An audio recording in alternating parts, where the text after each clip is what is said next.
एक राजा को सिर्फ एक बेटा चाहिए था और उस बेटे को पाने की कोशिश में उसने अपनी रानी को ही खो दिया। यही नहीं, सदियों से प्रथा चली आई थी कि कोई भी औरत राजगद्दी पे राज नहीं कर सकती। और वहीं दूसरी तरफ हम देखते हैं कि राजा का भाई सिंहासन पर बैठना चाहता था और राज करना चाहता था। तो हेलो माय फैमिली, कैसे हैं आप लोग। तो आज से हम स्टार्ट करेंगे हाउस ऑफ द ड्रैगन।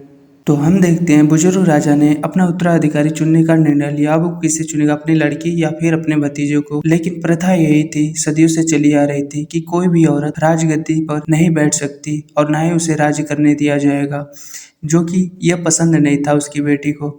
और यह सिंहासन मिल गया उसके भतीजे को, जो कि राजा निर्णय ले लिए कि उनका भतीजा ही उनके राज सिंहासन पर बैठेगा। राजा विसेरिस बहुत ही दयालु थे, लेकिन राजा का भाई डिमंस बहुत ही खतरनाक था।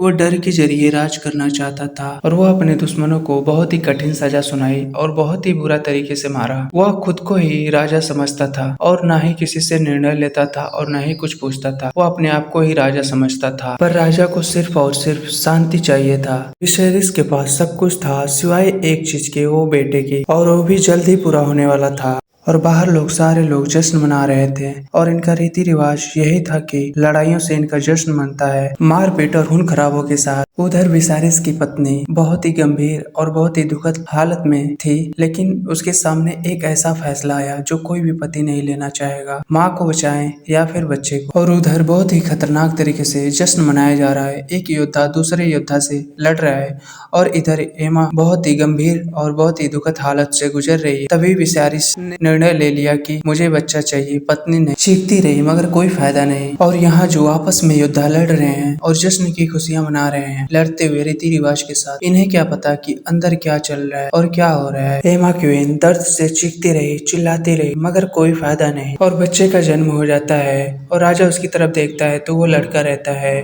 मगर रानी तो मर चुकी होती है। दर्द इतना था कि वो अपना दम ही तोड़ दिया। राजा को बहुत दुख हुआ पत्नी चली जाने का, मगर अब रोने से क्या ही फायदा, ना ही पत्नी बची और ना ही बच्चा। रानी को चले जाने का दुख डेमन और रैनेरा को भी हुआ। बच्चे और पत्नी का चले जाने का गम राजा को सदमे से बाहर ही नहीं आने दे रहा। लेकिन समय के साथ भूल जाने के बाद राजा ने निर्णय लिया, वो अपनी बड़ी बेटी रैनेरा को अपना उत्तराधिकारी चुनेंगे। सदियों से चली आ रही प्रथा, वो प्रथा टूट गई। रैनेरा को राज सिंहासन पर बैठा दिया गया।